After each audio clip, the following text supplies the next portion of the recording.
Salut à tous, on se retrouve aujourd'hui pour parler du FC Barcelone en ce mercredi 1er mai. On commence tout d'abord, vu qu'on a un nouveau mois, début mai, avec le programme. Pour ce mois de mai, donc c'est simple, 5 rencontres, les 5 dernières rencontres officielles de la saison. Après, ça sera fin de saison. Le dernier match là, contre Séville sera le dernier match de la saison, bien sûr, pour le FC Barcelone. Donc 3 déplacements à Girona, donc samedi 18h30, il y aura un déplacement aussi à Almeria, qui est déjà relégué en deuxième division.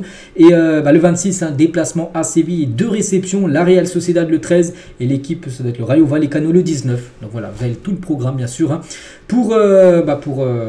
pour ce mois de mai, bien sûr, le dernier mois où il y aura les derniers matchs. Aujourd'hui, entraînement, quelques photos très rapides pour préparer, bien sûr, le match là, contre l'équipe de Girona. Donc, entraînement, regardez juste une petite stat, les gars, sur Fermín López, hein, première saison dans l'élite, hein, et 8 buts déjà quand même pour Fermín López. Il était encore buteur contre Valence, c'était bien sûr avant-hier. Donc, voilà, concernant bien sûr rapidement les photos de l'entraînement pour préparer bien sûr le match samedi. Les unes aujourd'hui, Sport Mundo Deportivo, je monte tous les jours. Donc là, ça parle pas trop de football, mais plutôt basket, hein, pas du dernier carré. Bon, je suis pas du tout le basket, mais bon, on peut voir là que je parle Barça du jeu un match. Hein. Donc sinon, voilà, bon, ça parle aussi de la victoire, enfin du match nul entre le Real et le Bayern. Mais sinon, concernant le Barça, pas grand chose. Là, il y a juste un petit truc sur Betis et Séville, une option pour Vitor Roque, hein, voilà, pour le futur qu'on parlera après. Et là, Pichichi, Lewandowski, voilà, sinon il n'y a pas trop d'articles, on peut dire, sur le Barça. Voilà, ils ont plutôt parlé d'autres choses, hein, dans les 2-1, je vous montre tous les jours. Le préparateur physique du Barça, Andrés Martin Garcia, a été expulsé contre Valence, hein, lors du match avant-hier. Donc c'est quand même la 14e fois qu'un membre du staff ou un joueur du Barça est expulsé cette saison. Ah, c'est incroyable, les gars, beaucoup de cartons rouges, que ce soit Xavi, que ce soit le staff de Xavi, que ce soit des joueurs du Barça. Donc voilà, ça fait quand même beaucoup, hein, les joueurs, même le staff est très nerveux depuis le début de la saison.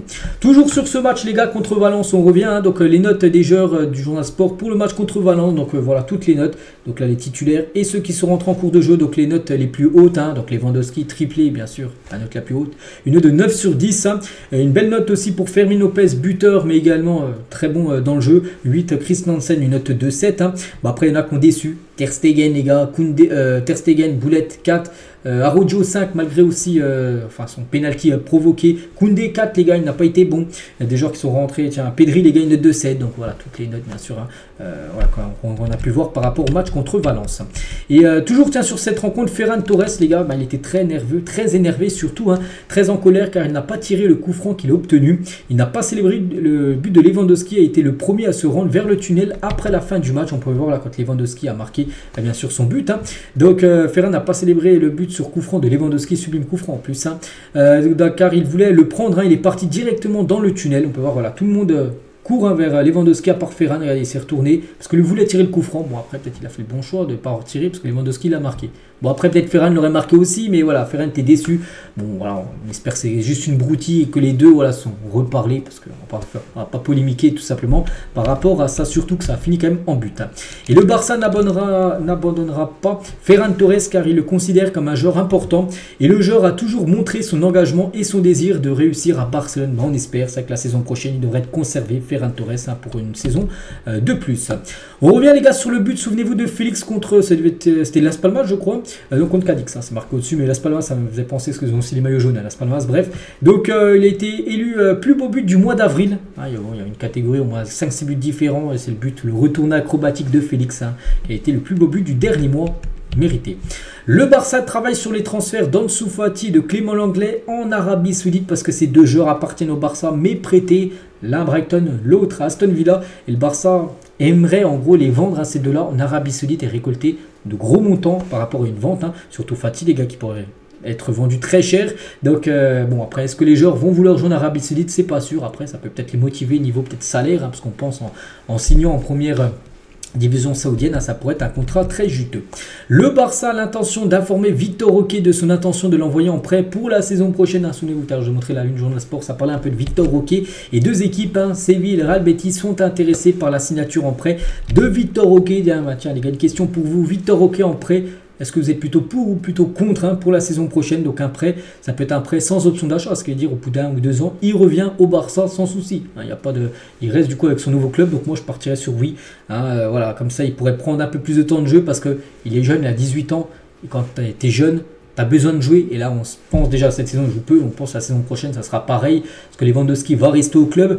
Il y aura encore Lamine Yamal, il y aura encore beaucoup de joueurs offensifs. Il y aura peut-être une ou deux recrues en attaque. Hein. Donc voilà, pour Victor Roque, je pense que le mieux c'est de partir en prêt.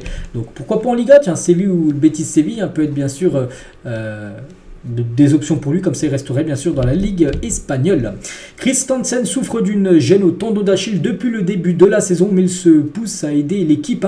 Le staff de Xavi est très préoccupé par sa condition physique, c'est pourquoi il a été remplacé à la mi-temps lors des 2 derniers matchs. Info concernant Christensen qui n'est pas à 100% actuellement, c'est pour ça qu'il ne peut pas jouer les matchs entiers. On lui souhaite bien sûr un bon rétablissement en espérant qu'il soit présent pour le match samedi. L'intention de Barcelone est de vendre Pablo Torre avec une option de rachat. De nombreux clubs de Liga sont intéressés par ce joueur qui va affronter le Barça parce qu'il est prêté du côté de Girona. Le but en gros ce serait de le vendre les gars, de le vendre la saison prochaine. Voilà, avec une option de rachat. En gros, tu le vends avec tu peux le racheter à moitié prix, ce que fait souvent le Barça. Ils ont fait ça par exemple avec Chadi Riyad, qui devrait racheter là, le joueur du Betis pour le vendre plus cher. Ils aimeraient faire la même chose avec Pablo Torre. Donc on verra, parce qu'il va être décidé bien sûr pour le futur mercato. Xavi Simons veut revenir à Barcelone d'après le journal Sport. N'oubliez pas que ce joueur a été formé du côté de la Masia. Donc actuellement il appartient au PSG, prêté au RB Leipzig, mais le joueur d'après Sport aimerait faire son retour du côté de Barcelone. Maintenant c'est un joueur confirmé, c'est un joueur qui a beaucoup joué avec son club là, de Leipzig et c'est surtout un très bon joueur.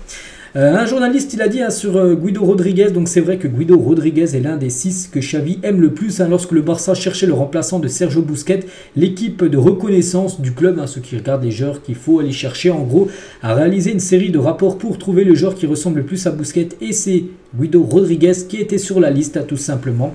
Et concernant ce joueur, voilà, Xavi Guido Rodriguez lors de sa dernière rencontre avec le joueur, il a dit je t'attends lors du dernier match entre le Barça et le Betis, donc il aurait dit je t'attends voilà, pour une arrivée.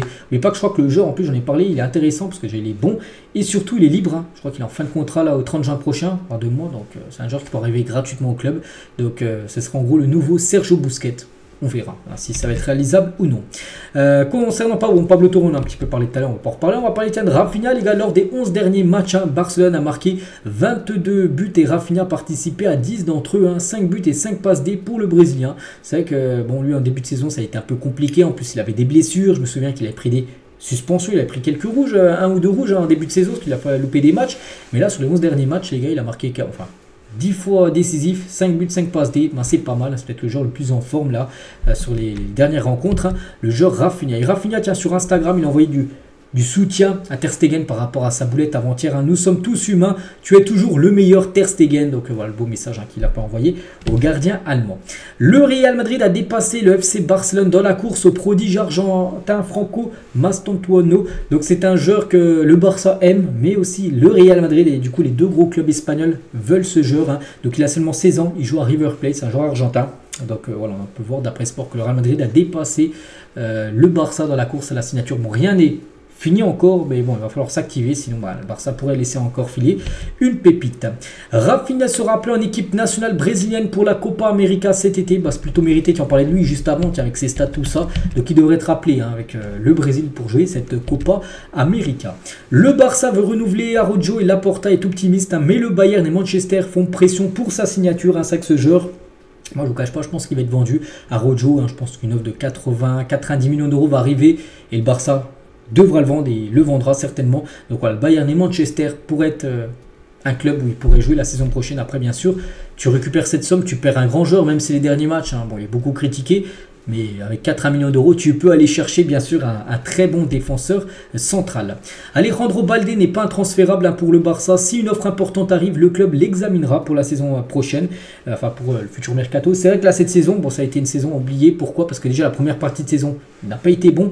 Et après, il s'est blessé, les gars. Donc, il s'est blessé là jusqu'à fin de saison. Et si on prend en compte la saison dernière, où le Barça a gagné la Liga, où il avait été exceptionnel, c'est vrai que là, c'est le jour et la nuit, cette saison-là et la saison dernière. Donc, c'est vrai que c'est une belle offre arrive aussi pour Balde. Le Barça étudiera l'offre, c'est-à-dire qu'il n'est pas intransférable du côté de Barcelone. Le Barça a rejeté les offres pour Hector Ford. Le club travaille sur le renouvellement de son contrat pour le jeune qui joue aussi défenseur gauche. Peut-être Balde pourrait quitter le club et peut-être Hector Ford, les gars, pourrait être le futur défenseur gauche du Barça. Frankie de Jong n'a pas répondu à la proposition de renouvellement du Barça. Le club craint qu'ils ne soient en train de caler et envisage de partir gratuitement à la fin de son contrat. S'il ne renouvelle pas d'ici cet été, le club sera à l'écoute des offres de transfert. Je ne sais pas, il est en fin fin de contrat quand? Ce serait quand même une grosse perte, hein, de perdre Frenkie de Jong gratuitement. Donc je ne sais pas si c'est l'année prochaine 2025 ou 2026, la fin de son contrat. Donc voilà, en gros, s'il ne veut pas prolonger, bah, le Barça pourrait le vendre, hein, pour éviter de le perdre, bien sûr libre. Hein. Mais pas que le Barça l'avait acheté au moins, je crois, 70-80 millions d'euros, hein, quand il jouait du côté de l'Ajax Amsterdam. Les 25 recrues du président Laporta jusqu'à présent, si on fait le point, les gars, tiens, ce 1er mai, bah voilà, tous les joueurs qui sont arrivés. Mais le premier, ça a été Memphis Depay. Bon, je ne vais pas tous les citer. Il y a eu Aubameyang, il y a eu Luc de Jong, il y a eu, je ne sais pas, Christensen, il y a eu Lewandowski, il y a eu Rafinha. Donc voilà, les 25 joueurs qui sont arrivés sous le mandat, on peut dire, de Laporta. Donc on pense le futur mercato, là il y aura encore, je sais pas, peut-être 7-8 joueurs encore qui vont arriver au club, hein, comme à chaque fois. Hein. Bon, après maintenant on sait que le Barça doit faire des bons coups, surtout chercher des joueurs, hein, à moindre coût qui coûtent pas cher. Ce week-end, les équipes U11 et U9 du Barça ont remporté leur championnat. Donc le championnat U11 a été remporté par les jeunes du Barça et pareil dans la catégorie U9. Hein. On félicite bien sûr, hein, les jeunes, hein, de la Masia. Prêt à Brighton par le Barça, Ansu Fati pourrait rebondir dans le championnat saoudien où il dispose de plusieurs prétendants. On en a parlé tout à l'heure et c'est vrai qu'il pourrait filer là-bas après une vente. Je ne sais pas, imaginez un club, Al Hilal propose un 80 millions d'euros. Je pense que le Barça, bien sûr, le vendra directement. On revient 5 ans jour pour jour en arrière. C'était ce magnifique but de Léo Messi. Coup franc direct contre Liverpool. Demi-finale aller de Ligue des Champions, 3-0 au compteur. Donc magnifique but de Léo Messi, c'était il y a 5 ans jour pour jour. Bon, je ne vais pas vous rappeler ce qui s'est passé au match retour parce que le Barça avait fait n'importe quoi. Il avait perdu 4-0 et du coup avait été éliminé. Mais il y a 5 ans, il y avait eu ce magnifique match et surtout ce magnifique but, hein, de Léo Messi, toujours avec Messi, toujours avec le jour pour jour. Il y a 19 ans, jour pour jour, Léo Messi inscrivait son tout premier but du côté du Barça sur une passe D de Ronaldinho. Et on finit avec ça. J'espère que ça vous a plu. On se retrouve bien évidemment demain jeudi pour le prochain numéro. Je vous souhaite une très bonne journée et à demain.